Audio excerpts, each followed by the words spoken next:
Hello, hello, hello, hello, hello, hello, hello, hello. How's it going, people? Welcome to the stream. Welcome, welcome, welcome, welcome. A bit later, 10 minutes later than usual, I had a huge nightmare with, and I kid you not, with OBS. Not per se with OBS, but with Streamlabs in specific, StreamYard, sorry, specifically, because I wanted to try and use StreamYard because everyone's using it and all that jazz. Especially since you can invite people on, you can have call-in shows and stuff like that. But I actually couldn't figure it out. I genuinely could not figure it out to save my life, and it was utterly awful. Genuinely awful experience. I was generally sitting there for about 25 minutes trying to figure out what is happening, and it's utter garbage experience so far. Plus, you cannot have 1080p streaming, 1080p anything backgrounds unless you pay them and all that crap. It is genuinely utterly shambles. Maybe not for now, maybe in somewhere near future, maybe. We'll see, maybe we will turn to StreamYard and everything. I will talk to some guys who stream from StreamYard. Maybe they can help me out and give me some tips and everything. See how it goes, see what I'm doing wrong, what I'm doing right.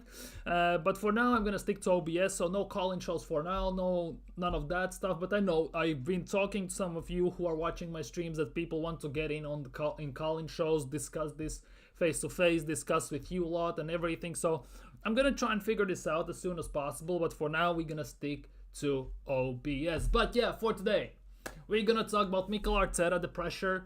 We're gonna talk about Raheem Sterling's comments, about Odegaard issue with him and everything, and then some bit more stuff here or there. So if you're new around here and you haven't subscribed, please do. Genuinely, please freaking do. Like the thing, spread the word around, share the stream, video, everything. If you have something you want to discuss, leave that down in chat, in the live chat, and or comments below if you're watching this as a playback. But ultimately, yeah, I think I've wasted too much time on this StreamYard crap, so we're gonna try and get straight into it. We're gonna talk straight with stuff we need to talk about, and we're gonna kick things off with this. I know it's strictly a rumor, but we're gonna talk about this. It's basically about Arsenal receiving some sort of a transfer. Wait, sorry, my bad, misclick. Some sort of a transfer boost in terms of maybe, just maybe, signing a Spaniard, another Spaniard that could be joining Arsenal. Big up, coach. Big up, my guy. Big up in the chat. Big up, big up, big up. Hope you're doing great. Hope you're doing fantastically well. But yeah, Arsenal apparently have received a transfer boost as the Spanish star opens door to January move. Basically, January window is coming up. It's legit 2 weeks away.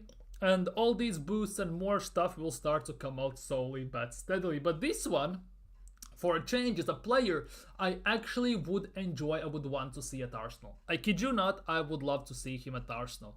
And we are talking about a star from Villarreal specifically. And that guy, of course, is Alex Baena. And that guy, if you watch La Liga, if you watch Villarreal, is an absolute baller, if you ask me. So according to TBR Football, both Arsenal and Aston Villa are reportedly interested in securing his services, with scouts from the two Premier League sides monitoring Baena's performance in November, apparently in Spain and everything, and that actually could be quite some fantastic news. In a recent interview with Onda Cero, Baena hinted at a willingness to make a move, though he reiterated that his loyalty is still to Villarreal. The midfielder acknowledged his ambition to compete for major trophies, but emphasized that any potential departure would require a compelling offer. So what we're seeing here is a potential guy who actually is a baller, good on his feet.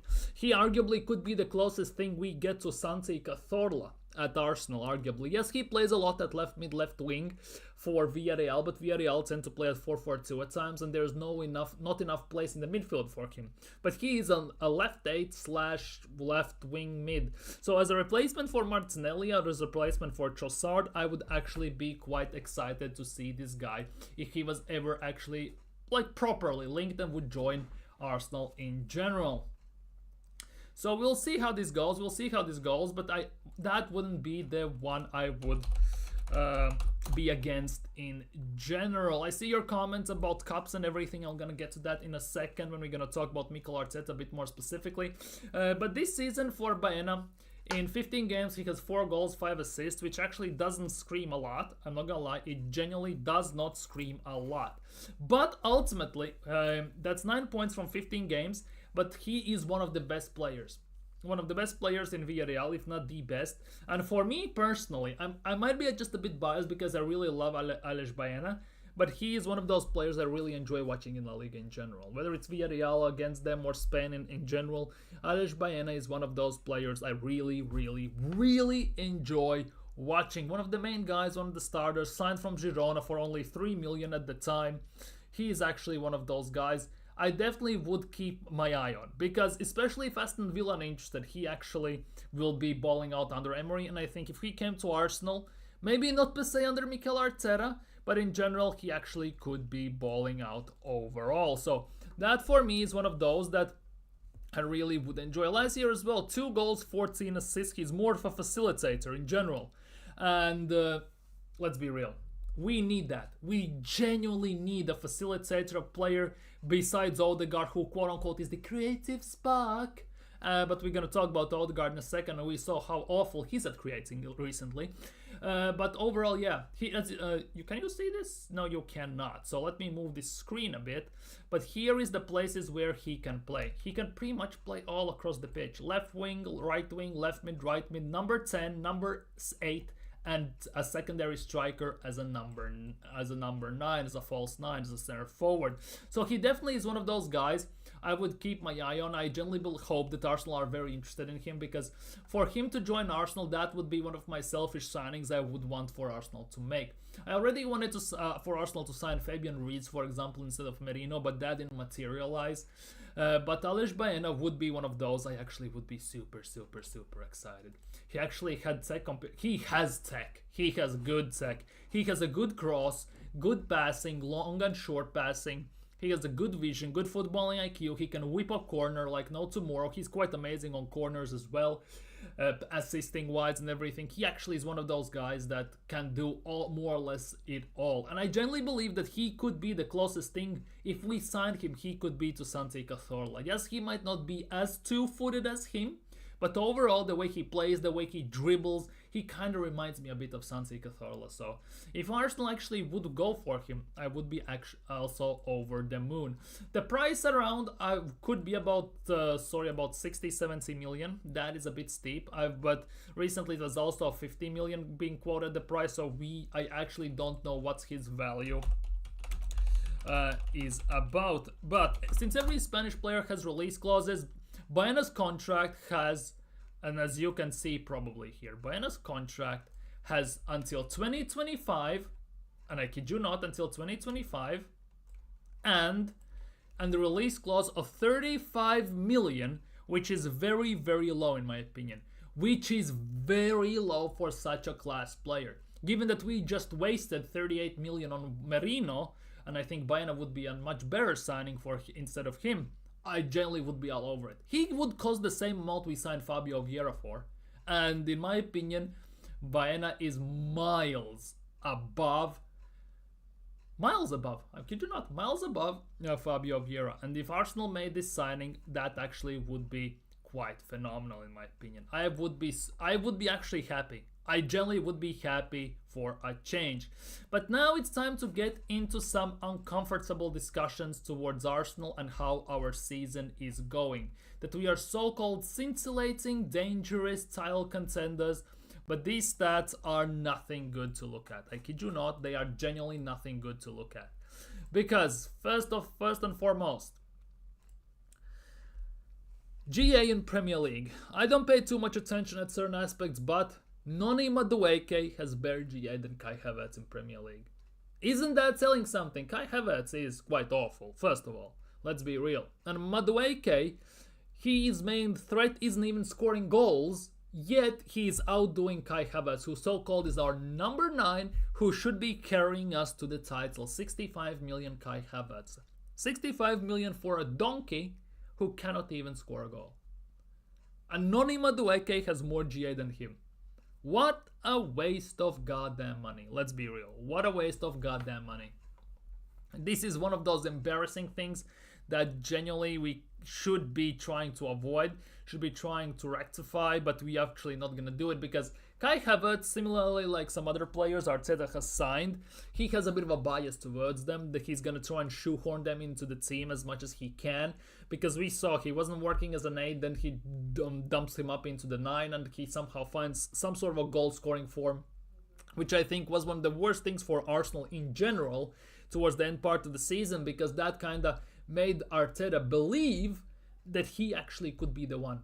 He could be the one to carry them over the line, to carry Arsenal over the line and win a title. And let's be real, if you had that belief as well, I don't know what you're smoking. Because in the beginning of the season, there were certain people, and I don't want to call anyone out, if you know, you know, who were saying that Kai Havertz is gonna have 20 goals this season in Premier League.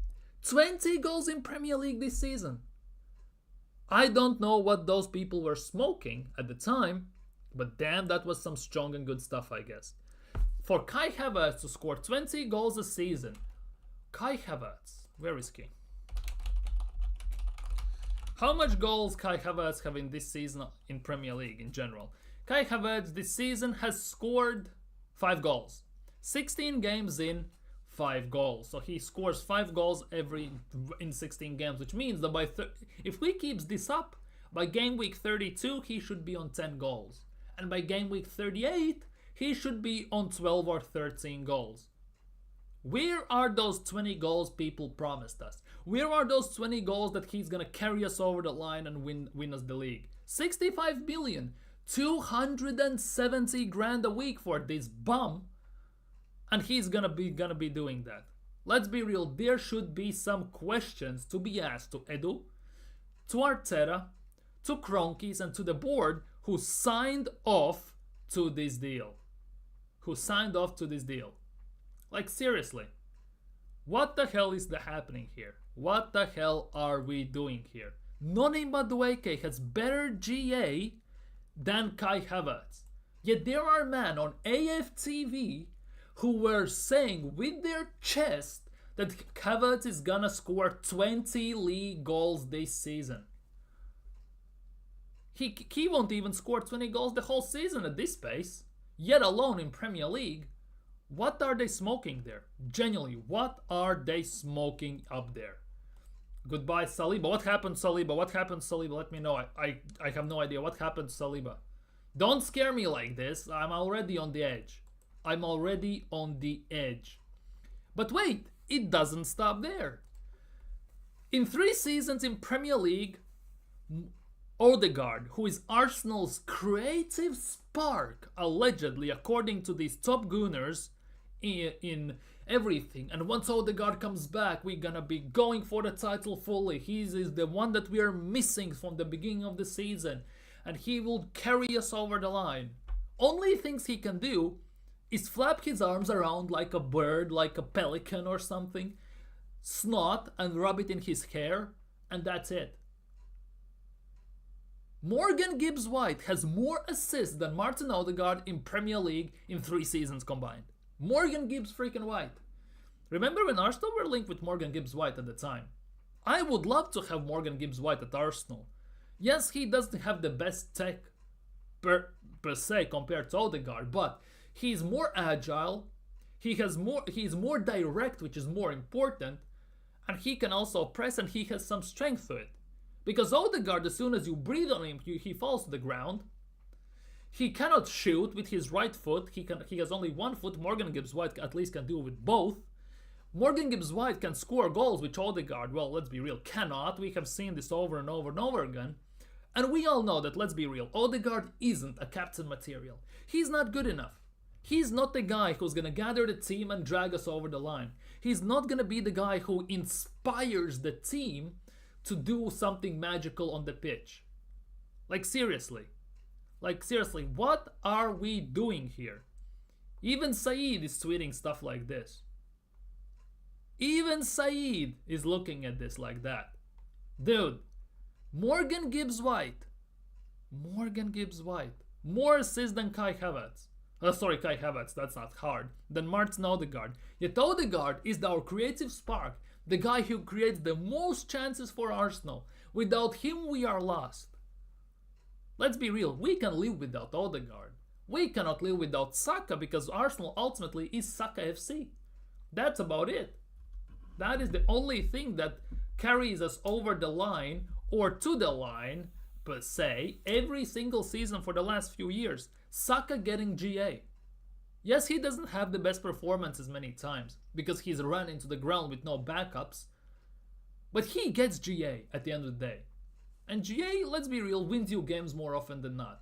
Because Saka has this ability sometimes to disappear the whole game, but at some point he just gives one pass or scores a random goal and we win or draw the game. Okay, cool.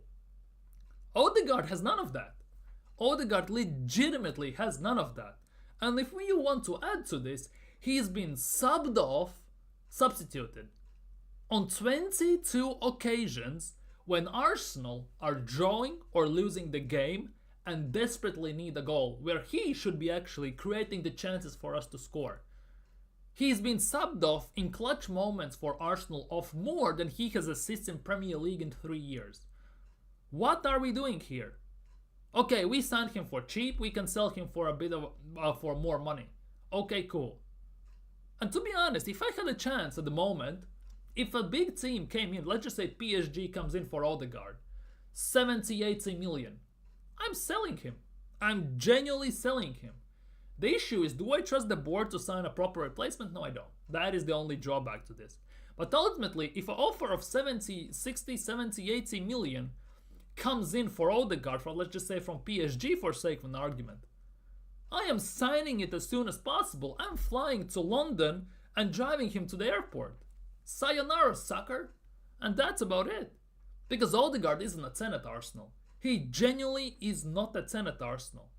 He's a left 8, you can try him there, but then again you need a 10 who is more progressive, more direct and everything. And here again comes the argument to sign Morgan Gibbs-White, maybe Danny Olmo and players like that. But have we done that? Of course we haven't. We sold Emil Smith-Rowe, who would have fit in there perfectly. For the time Arteta was trying Emil Smith-Rowe as an 8. How about you would have tried Odegaard as an 8 and put Emil Smith-Rowe as a 10? Maybe try that.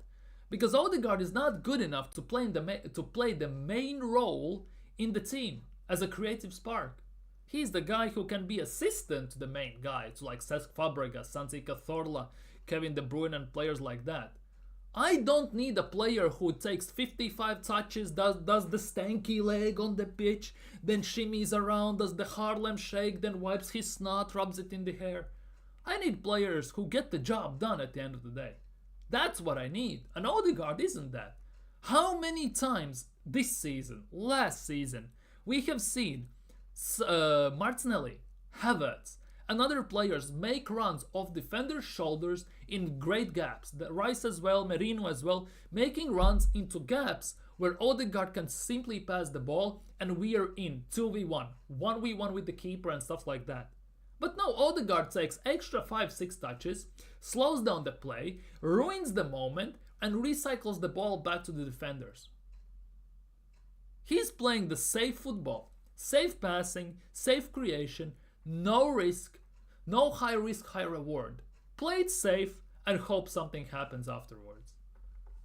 Like, Odegaard is not it. He genuinely is not it. Now, Saliba is gonna leave in summer. Well, I hope he doesn't.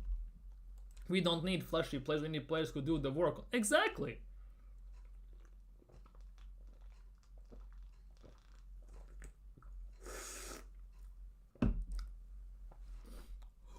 Exactly, we don't need flashy players. I don't need a player genuinely who does the whip, does the nay-nay, stanky leg, I don't know, some Norwegian shuffle on the pitch, then Harlem Shake, then combs his hair, flails his arms around, almost takes off the pitch and everything. I need a player who gets assists, who scores goals. Morgan Gibbs-White apparently is better than him. And let's be real, it's not that hard. And to be honest, given the fact that I have seen players like Santi Cazorla, Cesc Fabregas at Arsenal, to some extent Samir Nasri, I'm not even talking about Dennis Bergkamp, for example, right? At Arsenal and players like that. Even Mesut Ozil. and I have to rate Martin Odegaard as the best thing since sliced bread, give over. Genuinely give the F over. Like, what are we doing here? Like, seriously, what the hell are we doing here at this club? Like, come on. David Raya is our most creative player after Saka. To some extent, I cannot argue with that. Yes, his passing, ball distribution in recent games has been quite off. It hasn't been the best. It has been quite poor, I'm not gonna lie. But overall, he has actually made more dangerous passes than Odegaard has had. More dangerous, more risky, more rewarding passes. Even Kivior made that long ball for Jesus, the first getting behind chance when we went one-on-one with the Monaco keeper. That was Kivior who made that pass. When you have seen Declan Rice do that, when you have seen Odegaard even do that, like, come on, Kivior has made more exciting and riskier and more rewarding pass than Odegaard has made the whole season or the last 2 seasons combined. Yes, Odegaard sometimes does something brilliant. That pass for Havertz against Chelsea for the 4th goal, or 3rd goal, 4th goal I think it was, that was phenomenal. That was fantastic pass. I need more of that from Odegaard. But ultimately, let's be real, he is not the guy. Not the guy. And as quick at quicker pace, as soon as people start to realize it, the bear will be off. He's not the main guy. He could be the second role. He can play the second string to that violin. Yes, I totally agree with that. He is a left 8 for me. More of a left 8 than actually a number 10. If we sign a proper number 10 that's more who plays more direct, more energetic, more attacking, like even Ethan Wanyeri. Yes, then he could actually be good. But to play as a lone 10 overall, who drifts only to the right side to meet his best mate Bukayo Saka and leaves basically Martinelli hang out to dry and have the time, ignores Martinelli, Havertz, Rice and other players. Like, come on, what are we doing here? It's just not it. It genuinely is just not it for me. We cannot do this. We genuinely cannot do this anymore. And this is our creative spark against Everton. Our creative guy who should be our guy who leads us over the line against Everton. Everton never came to the Emirates to win the game. They had 2 shots, 1 counter where Gabriel blocked brilliantly the ball, which actually could have been a goal potentially. But Everton never wanted to score. They came up for a point. That's about it. And where Odegaard was in these situations. Too many times when we need this guy to step up the most, he goes missing. He generally goes missing. And at the same time, he starts to flail his arms around, wild up the fans, come on, get louder. How about you do something on the pitch and give us a reason to get louder in the stands? Because Emirates are hella quiet these days. It's quite embarrassing, let's be real. And Odegaard just stands there, it's 0-0 against Everton, we haven't done anything against them, they're basically nullifying us to the full extent, yet Odegaard does this. Come on, get louder, we need you. How about you do something on the pitch so we can actually reward that with your cheers? Oh, but I get goosebumps when I walk out to North London forever. First of all, that song should be binned instantly in the trash. It's nothing. It genuinely is nothing. Why do we need it even that? Why do we even need North London forever? It has almost no meaning to it in a way. It got added to the arsenal, it's now we're sticking with it, and ultimately, what does it do? Does it strike fear into the opponents, like you never walk alone? No, it doesn't. Does it have a very special meaning? No, it doesn't. It's just something for PR to push out, just so Arsenal are a family, and all that crap. And this is our creative spark. No goals, no assists, no chances, no accurate crosses, no fouls won, and he missed himself 1 or 2 big chances. Here it says he missed 1 big chance. He actually missed 2 chances. Skied it into row Z, pretty much, and maybe killed some bird that was flying over Emirates at the time. Stinker and hooked in the end in the 62nd minute. And again, when we need him the most, when we need his creativity the most, we need goals the most, again, he gets subbed off. That just proves that he's not it. Because everyone looks fantastic when the whole team is on fire. Let's be real. When Arsenal are flying, Odegaard is flying, Saka is flying, everyone's flying. But when we are struggling, there should be a guy who actually goes there and says, well, I know we are in deep dumps, we are in deep shit, but I'm gonna do this. I'm gonna drag us over the line. I'm gonna get us out of this mess. And that, first of all, should be the captain. But what our captain does? Goes hiding in his caves. In his Norway goblin caves up there in fjords. That's it. That's all he's doing there. He does nothing pretty much. And that cannot fly. And yet Arsenal fans, top gooners, have the audacity to say that Odegaard is world class. Where is this world class? Where? Explain me. Where is Odegaard world class? Where you get the nerve to call Odegaard world class? Have you never seen Kaká play football? Have you never seen Riquelme? Well, maybe you haven't, you're too young. But have you never seen Kaká, for example? One of the prime examples. Have you never seen Ozil at Arsenal? He was more creative than Odegaard with one arm tied behind his back. Like, what are we doing here? Have you never seen Cesc at Arsenal? Santi? Nasri? Come on, man. What are we genuinely doing here? The problem is simple. Change the formation, any players we buy will struggle. Simply change the formation once in a while depending on the opposition. 4-4-2 with 2 up front versus Everton could... Exactly, that actually would work against Everton. Because Kai Havertz is not good as the lone striker. He needs a striker next to him, a smaller, agile, more diverse striker who can he play off. That's about it. Look at France. When they played 4-4-2, Pogba, Kante midfield, who they had up top in 4-4-2? Giroud, who is technically our Kai Havertz, and Antoine Griezmann. Small, agile, more distributor, more playmaker, false nine, secondary striker type of role. And they were flying, they won the World Cup. Come on. And at this stage I'm in a spot where I would take Giroud back. You know how mad that sounds at this stage already when he plays in MLS at 6, 7 years old? Yes, it still hurts that Giroud missed about 7,000 chances the year Leicester won the league. The 65,000 chances he missed against Monaco in Champions League like 10 years ago. Yes, that hurts. I'm not gonna lie, that genuinely still hurts. But at this stage, I much rather have Olivier Giroud up top rather than Kai Havertz. Give me back Danny Welbeck from Brighton at striker. Give me him. 100% he will do a better job. Better dribbler, better attacker, better link-up play, better finishing, better everything. And that's about it. Come on, man. Havertz and Trossard as 2 strikers. Why not use tactics to win matches? It's not that difficult. Didn't we play some type of 4-4-2 against PSG? Didn't we try something like that?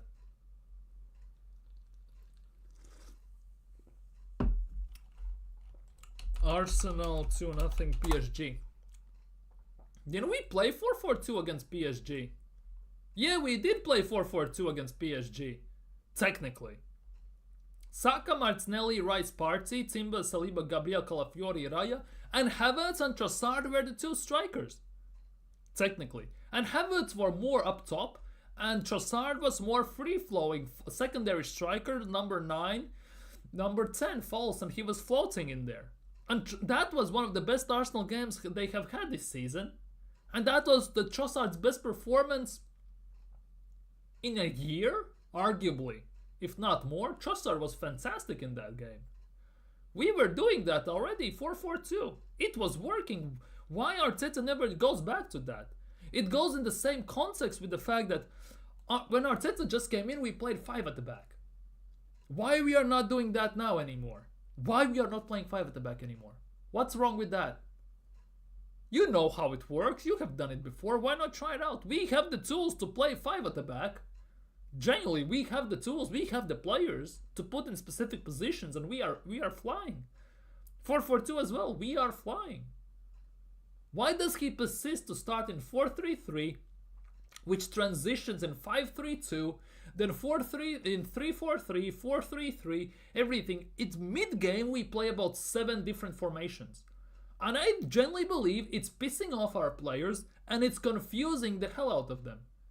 Because they have to go forwards, track back, and invert, outward, outside, inside, left, right, up, down. I think their head is generally dizzy as dizzy. You spin around, they're like doing a 360s and they don't know what's going on anymore. Could even put Martinelli behind Kai. We need some sort of creativity from the... But he's not. He is not creative as a coach, isn't he? Because whenever he does these things... Yes, the thing is, he's trying to do something what Pep would do, being Arteta. Pep Guardiola has the credit in the bank, and he has the ability to do something nuts that's gonna work. Mikel Arteta, on the other hand, has no credibility in that regard, and nobody trusts him to do that. Pep might pull off and say, yes, that actually might work because it's Pep and he has done it before. Arteta cannot do anything. He even gets wrong the simplest of things. He even gets those wrong after 5 years as the main coach, main manager, and everything. He still makes the same mistakes 5 years later. What kind of development and everything we can talk about here? Arteta puts big emphasis on evolving, getting better, and everything, like Pokemon, you know, Charmander, Charmeleon, and Charizard, and everything, and all that crap. He's talking about all these things, yet himself he's not evolving. Many times he's just panicking. He panicked against Everton, made the same subs point per point, never went for it. He panicked against Bayern Munich, he panicked against Porto, he panicked when we lost the league from 8-point lead. We switched completely to the opposite style of play we were playing before. He has stuck to it now. And where has it gone? Where is it taking us? We are actually regressing as a club. Because 2 years ago, 22-23 season, Arsenal, after 16 games, we had 43 points. 43. Last year we had 39, if I'm not mistaken. This year, we have 30. 9 less than last year, 13 less than 2 years ago. And we don't look better, we look actually worse. After 700, nearly 800 million spent, we look actually much worse than we looked when we didn't have these Declan Rices in the team, cauliflowers, and all them people. Like, the more players we sign, the worse we get. How does that even work? Unless there is no actual planning there, genuinely. Arteta is signing big, strong players now. But that comes with a massive price. They look like lampposts. They are lacking abilities, dribbling, movement, and everything, pace, strength. And you can see that. You can see that on the pitch, how they're lacking actually mobility on the pitch half the time. When controlling the ball, when off the ball, and everything. We are sleepwalking to failure and the main man at the wheel is fast asleep. Exactly. We are driving a bus we are flying a plane pretty much with a pilot asleep, with no autopilot turned on. We're just slowly plummeting until we crash into the ocean pretty much. When is that gonna happen? When everything is gonna blow up in the face of Arteta, that will be a crazy day. Kid you not. In 4 days, or in 3 days even, it's gonna be Arteta's 5-year anniversary since he has put pen down on the paper and became Arsenal's main coach. 5 years. And what does he have to show for it? FA Cup with a squad that isn't his? He's won an FA Cup with the Emery/Wenger squad. After that, he dismantled the team, binned them all off, then spent 700-800 million, and that's it. That's the end of the story. Because unless you win something, that's pretty much it. It's a failure. It's like running a business. You just pump money in your business, but it keeps failing. And how long you gonna be an investor in a company when you just keep pumping your money in, but it keeps failing? At some point, you have to cut off the supply. And that's it. At some point you need to cut off the supply to the company. And at this stage, you need to cut off the main man who is in charge, and that is Mikel Arteta. He needs to go. Palace twice this week, and this could be having a real meltdown by next week. We're gonna have to get really bad before we get the change. Exactly. And now imagine, in 2 days, we play Palace at home in Carabao Cup. Arsenal lose that game. Hypothetical scenario currently, but based on how we played against Everton, wouldn't be surprised. Because the game against Everton was the first game when Arsenal haven't scored in a home game this season. First game. We still haven't lost at Emirates, that's the only plus side. But that's about it. And now imagine if we lose. That's a cup binned instantly. And that was against Crystal Palace. It's bad enough for the last 4.5, almost 5 years. We lose to teams like Southampton, Nottingham Forest, West Ham, Liverpool's under 20 team and teams like that. And we bin the cups in 3rd and 4th round. But now, if we lose this cup, this game, yeah, and we don't even move to semi-finals, we are not winning anything this season. Because for me, the league is done. We are not winning the Champions League. Only hope is that we win a trophy in Carabao Cup and FA Cup. But currently, the way we are playing, the way we are moving, I have no trust and no faith whatsoever. Especially given the fact that we haven't scored an open play goal in Premier League for 3 games straight. Because we scored 2 against United, both were corners. We scored a goal against Fulham, it was a corner, and we didn't score against Everton. So what kind of hope and belief can you talk to me that Arsenal is going to score against Crystal Palace, who, by the way, currently are flying? They just beat Brighton 3-1 away. They destroyed them. Hughes is a decent player, Lerma is a great player, Munoz is a very decent player, of course Margehi, Eze, Ismail Sarr, Mateta. Let's not forget Edin Ketze is coming back to Emirates. More chances than not that he's gonna start. And it's more or less also written in the start that he's gonna score against us as well. Let's not forget that. Like, what are we doing here? Like, genuinely, what the hell are we doing here? It could be very peak. And then we have to go to Selhurst Park on the weekend to play them again. Do you think Arteta will have the balls to rotate the squad? Do you think other teams, Palace will rotate? I don't know what's gonna happen, but it's not looking good, is it? It genuinely is not looking good long term.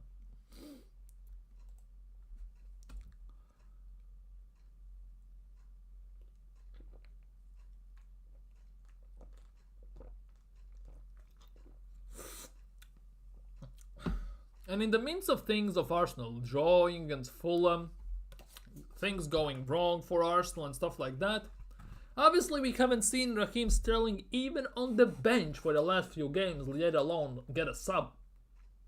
And then he comes out and says this, that he has no plans to cut short his loan at Arsenal and seek more regular football elsewhere in January, with the player determined to force the way into the team during the second half of the season. I respect the fact that he's not giving up, but come on, bro. When have you played? You have been awful. The only thing that's going his way, technically at the moment, is the fact that our left side hasn't set the bar that high, have they? Our left side, Martinelli is trash. Trossard is stinking out the gaff. Jesus doesn't get a chance there. Arteta doesn't ever put Saka on the left just in the game as a test. So we are left with Sterling there. So the bar in general hasn't been set up that high for Sterling to break into in general.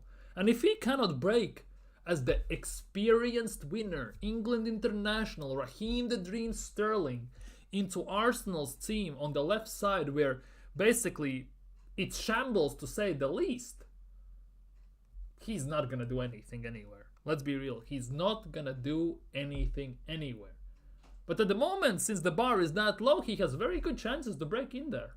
Very good chances to break into that team. Let's be real. Very good chances, to say the least. Just the question is, will he take the chance? Will he actually prove himself to be good enough to actually do it? Because Martinelli just cannot stay on side, doesn't do anything, cannot take on his man, runs the ball out of play, cannot score a goal. Trossard half the time feels like he's drunk on the pitch, loses the ball, stinks out the place, misplaces passes. So Jesus doesn't get a chance there pretty much. So Raheem Sterling is all we have. And he hasn't been on the bench for the last few games. He hasn't been even subbed on. I respect his determination to try and force his way into the team, but the bar for that place where he's trying to force into also hasn't been set that high. And if he cannot do that, dude, he is done and dusted on any level. Exactly, why the hell did we sign him? Why would he? He's getting paid Exactly. He gets like 270 grand from Chelsea, 100 grand from Arsenal. He gets nearly 400 grand a week. Why would he? He can just sit at home with his feet up, play some Fortnite or whatever he does, and that's it. He doesn't have to do much. Oh, well, a few times a week to rock up at the training. He's not going with the squad anyways in away games. He doesn't get even selected for the bench. So, like, what are we doing here? What genuinely are we doing here? Like, that is just insane, to say the least. That is actually insane. Some news. More defenders. More defenders. That is what Arsenal need. More defenders.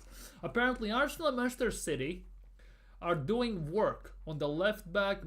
Maxime de Kuiper, 23, ahead of potential January deal. TBR Football understands. Both clubs sent scouts to watch a player in Club Brugge's 2-0 win over Genk on Sunday.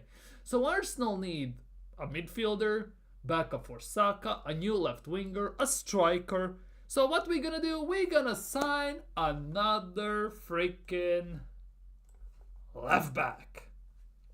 Here we go. Another left back could be joining Arsenal. Potentially, it's just a hypothetical and everything, but it's a rumor. But yeah, don't you like? It's inevitable, is it? Arsenal will try and sign left backs for the half a decade. It feels like, and it's not like it's actually half a decade, because let's be real, it was the same thing under Wenger. As soon as we fix, for example, defense, our attack is an issue. As soon as we fix attack, our midfield is an issue. As soon as we fix midfield, our goalkeeping is an issue. As soon as we fix goalkeeping, our attack again is an issue. And around and around and around we go. Where it lands, nobody knows, but something is going to be wrong as soon as we fix one of the spots in the team. And that's what is happening again. Although currently it feels like none of our positions are properly fixed. Although I'll give that. In the beginning of the season, with 22-man squad, as small as it is, as much as it pissed me off, I was looking at the team and I was thinking, yeah, attack, not deep enough. Midfield, lacks. Defense, that actually was the place where I felt the most comfortable in. Because we actually had the biggest depth in our defense per se. We had players to cover right back, left back, center backs technically, and that's it. We had the covers. But at the moment, the defense is the place where we're struggling the most in a way. We haven't had a proper back four for more than 3 games in a row. Because of injuries, because of some weird rotations. And now Arteta insists on playing Thomas Partey as a right back, Timber as a left back. It's all over the place. It feels like he's losing his mind. As soon as he got this control and everything like Arsene Wenger did, that was it pretty much. As soon as he got the control Arsene Wenger did over the club, the full control, Arsene Wenger just slowly went down. And Mikel Arteta is following the same track, only like few years behind. And we dropped the new merch on the same day. No, exactly. 180 bucks for 180 euros for a jacket. 180 euros. If you want a shirt that matches that extra 100 euros, why not? We only have 4 good players in our team, sad but true. Raya, Saliba, Gabriel, Saka. Maybe Timber. Exactly. We have Raya, Saliba, Gabriel, and Saka. If Timber can play right back, actually, and it doesn't get yanked off there all the time like Arteta loves to do, you could add Timber to that. That's 5 players out of 22 that actually are good at the team. Rest of them leave more to be desired. No kidding. That's where we are at the moment after nearly 800 million spent. That's where we are. Imagine we spend 250 million on defense, and yet we still have to play our best midfielder as a right back, our right back as a left back, and on top of that, Arteta still insists for our attackers to come back and defend.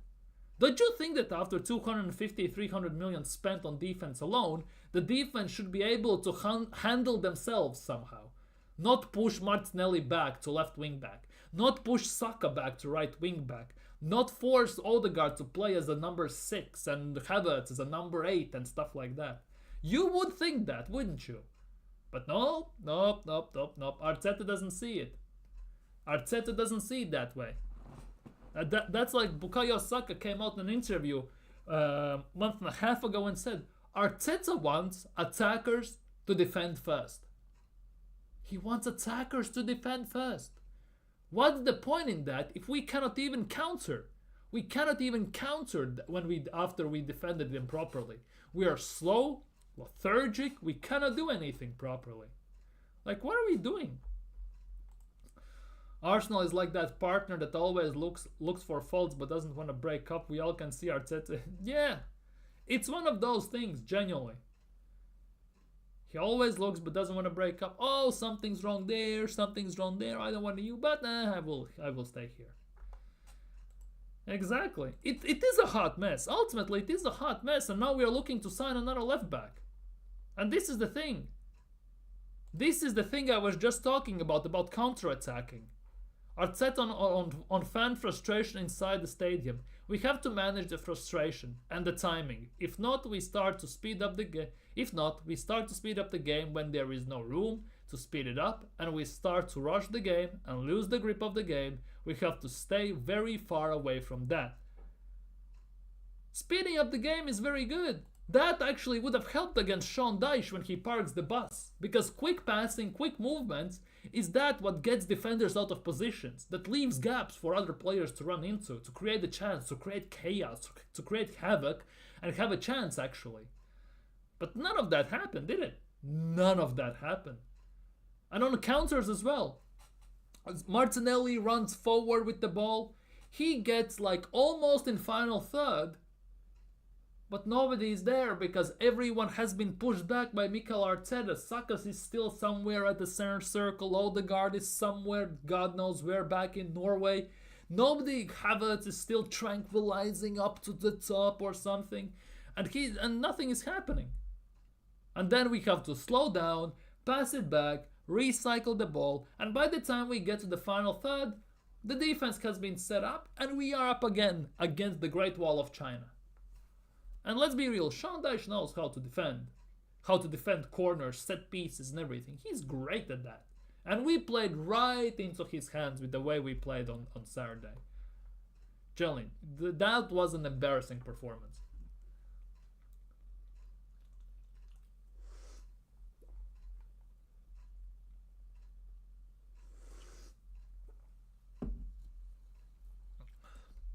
How come we don't produce strikers from our academy? Even Balogun and Chidobe shipped out quick because they're not versatile. They actually master one position. That's the thing. In my opinion, through the spine of your team, you need specialists, masters of one position. That goes goalkeeping, well, obviously. Then there's 2 center backs, number 6, and I would say a striker. Number 10 is a 50-50 for me. Because these days, number 10 is more of a very questionable because it moves around. It's very free roam. So, like, out and out number 10s like George Hadji, like Riquelme, like, obviously, like Mesut Özil, Kaká, and players like that, is a bit of a lost art form these days. Because football has evolved to a place where you don't need actual number 10. That number 10 can be anyone these days because as long as you have good passing, good dribbling, good vision, and you can distribute the ball, you can just free roam around that space. It is a bit of for me, it's a bit of a lost art form these days. But Arteta sold Balogun because Balogun wanted start proper game time. But at the time, Arteta rated Eddie Nketiah better. And we all saw that, gave him 100 grand a week. Genuinely. That was the reason. Balogun wanted game time, he wanted some starting minutes as well. Arteta said no and decided to play Nketiah. Let's be real. He wouldn't have done much better. He couldn't have done much worse than Eddie Nketiah. It's hard to do worse than Eddie Nketiah, let's be real. And the other one, Chidobe Martin, he saw what happened with Balogun, what's going on at Arsenal, and he said, no way, Jose, peace out, you paella eating siesta merchant, and went to Man United. Man United are giving him about 20-30 grand a week at the moment. They're giving him professional contract. In the first game for Man United's under 21s, he bagged a hat-trick in 14 minutes. Like, whether he's gonna grow to be a big player or not remains to be seen, but ultimately, you cannot help wonder, it could actually be the one that got away again. As always. No youth development whatsoever. No youth development. And the players, many players actually have regressed under Mikel Arteta. Let's be real. Martinelli hasn't gotten better, he's gotten worse pretty much. Because for me, if you don't get better, you are worse. Because if you are the same the day you were the day before, you basically are worse. Because if you are the same, other people are catching you up, overtaking you, but you are sitting on one spot and just sitting in your filth and doing nothing. That's pretty much regression to me. And that is, it happened with Saka. Yes, Saka gets GA, but the performances that he was putting out in the first 2-3 seasons compared to the last two is like night and day. Same goes for Martinelli and quite a few players. Let's be real. It's not the only one. Where's the development on Fabio Vieira, Reece Nelson? Who else is there? There are quite a few of these bums in the team. Zinchenko, lol, and all of them. There's no development on many. Kieran Tierney overall has been exiled from the team as a whole. They're all regressing so slowly but steadily. Some are more visible than the others. Let's be real. We cannot even make throw-ins properly. We are going back to Bellerin days, who couldn't do proper throw-ins. We are doing that now as well at times. At this point, drop everyone versus Palace in the cup. Pretty much. Play under 21s. Klopp did it. Beat us, by the way, at the Emirates, no matter the fact. Klopp did that last year. Last year, 2 years ago, I think it was last year. He played his under 20s against Arsenal at the Emirates and beat us 3-1, 2-0, something like that. I just don't remember. That game was painful in general. Agreed. Exactly. Spy needs specialists. Then you can surround them with your Swiss knife army type players, Arteta likes to call them. Partey busy playing at right back. Exactly. Partey plays right back. Our best midfielder is playing right back. Our best right back is playing left back. What are we doing here? Like, legitimately, what are we doing here? They're slowly but steadily, they're all regressing to some extent. Some less than others because they get GA and they can still grow. But overall, they're all regressing. Saliba, well, Saliba is one. Gabriel has grown. I'm gonna give him that, because the bozo gene that Gabriel used to have compared to now, it's almost non-existent. But then again, it's not because of Mikel Arteta. It's because of his maturity, playing with Saliba, playing with Brazil, having these special defensive coaches and everything. Don't tell me that Mikel Arteta is sitting there in the training 1v1 with Gabriel and searching him to defend and read possessional play. Don't tell me that, because I can bet my mortgage on it. It's not happening. Genuinely. And let's be real, when we signed Mikel Arteta from City, we got sold this PR dream. Look how he has worked with Sane, look how he has worked with Sterling one-on-one, individually, making them some of the best wingers in the league, in the world maybe even. He comes to Arsenal. Where is that with Martinelli? Where is that with Bukayo Saka? Where is that with Reece Nelson, Nicolas Pepe at the time? Where is that with Marquinhos, who's at the moment at Fluminense and coming back from loan in 2 weeks? Where is that with them? Hello? Fabio Vieira, you can also chug in the mix with those. In some other news, some smaller news, Man United have reported Arsenal to the FA. That is a nice one. due to the Gunners' failure to provide the correct ticket allocation ahead of the FA Cup tie. United are entitled to 9,000, 15% of the tickets, but Arsenal have been offered under 8,000 due to safety concerns. Well, that's going fun. Off the pitch and on the pitch, a laughing stock. VAR also will be not at the United game, because so it's fair against the lower end teams that cannot afford to have VAR, which makes sense, to be honest, to some extent, I'm not gonna lie. But it is what it is. But the fact that we're gonna play in Emirates with no VAR, that is kind of rough, isn't it? Some positive news, potentially. Antonio Conte and Napoli still are interested and would like to sign Jakub Kiwior this January. The Italian side believe he'll be open for a move to gain more minutes in the latter half of the season. Dude, if you buy him for about 30 million, take him, run away, hide, destroy, empty your bank account, change your details, change the bank, change the Caymans, Seychelles to whoever account, and just disappear. Just like we did with Crystal Palace and Nadine Ketia. Just do that. Sell him, goodbye, we move on. And the last one. There is 66 points still up for grabs in Premier League. For Arsenal. 22 games left, 66 points. So if Arsenal, in theory, win all 22 games, we can get 96 points. Now, let's be real. Is that going to happen? No. Will we drop more points? Yes. Will we improve on the point tally we had last year? No chance in hell. Because last year, we had 28 wins, 5 draws, 5 losses. 28 draws, 5 draws, 5 losses at the end of the season. So we basically drop points in 10 games. This season, we are 16 games in, and we have dropped points already in 7 games. Which ultimately means that it's inevitable that we're gonna drop more and more and more points.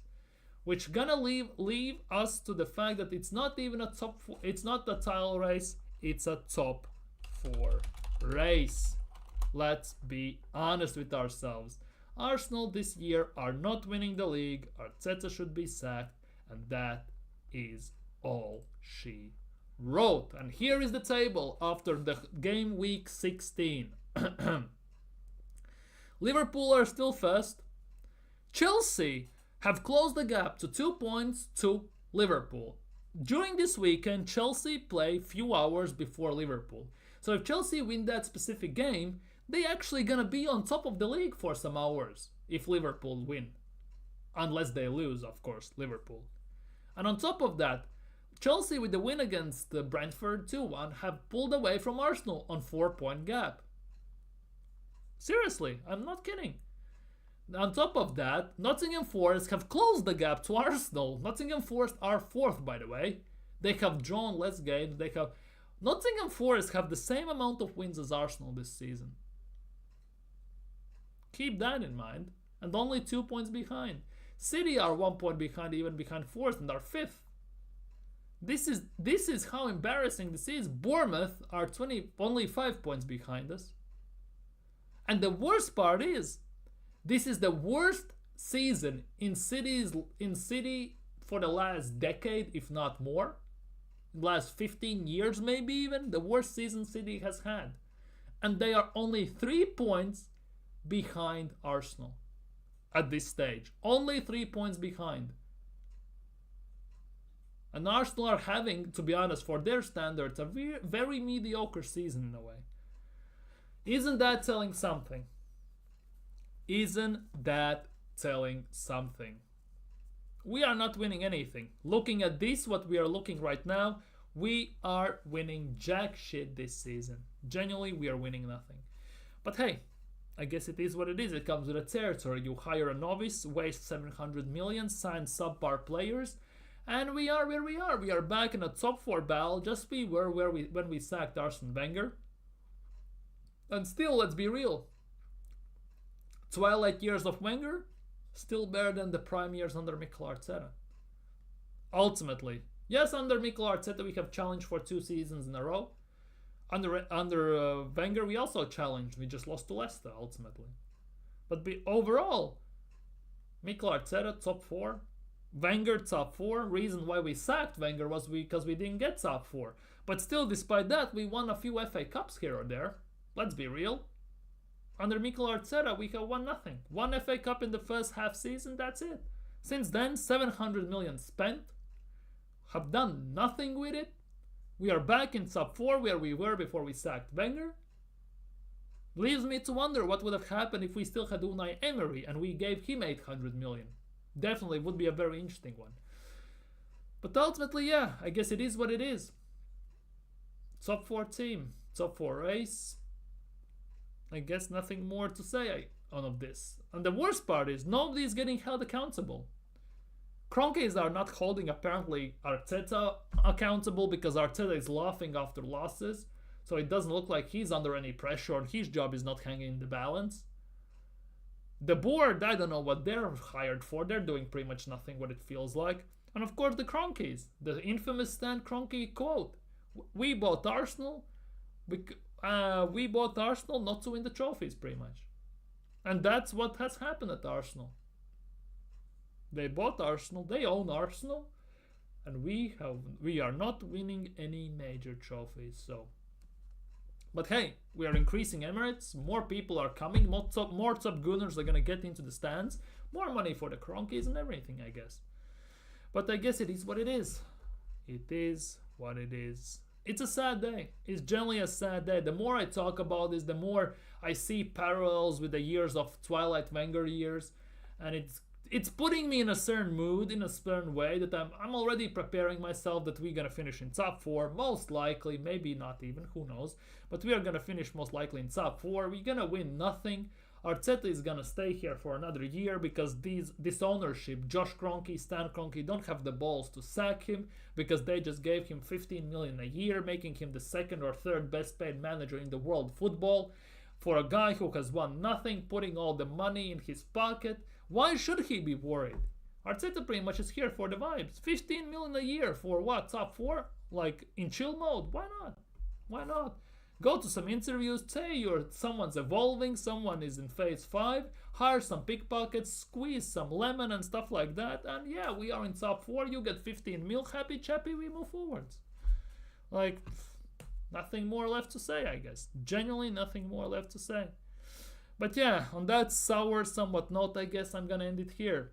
Kind of put myself in a bit of depression because of this. Anyways, take care, stay safe, enjoy your evening. Smash thumbs up, subscribe, hit that bell, take care, and see you all tomorrow for Arsenal versus Crystal Palace Carabao Cup preview.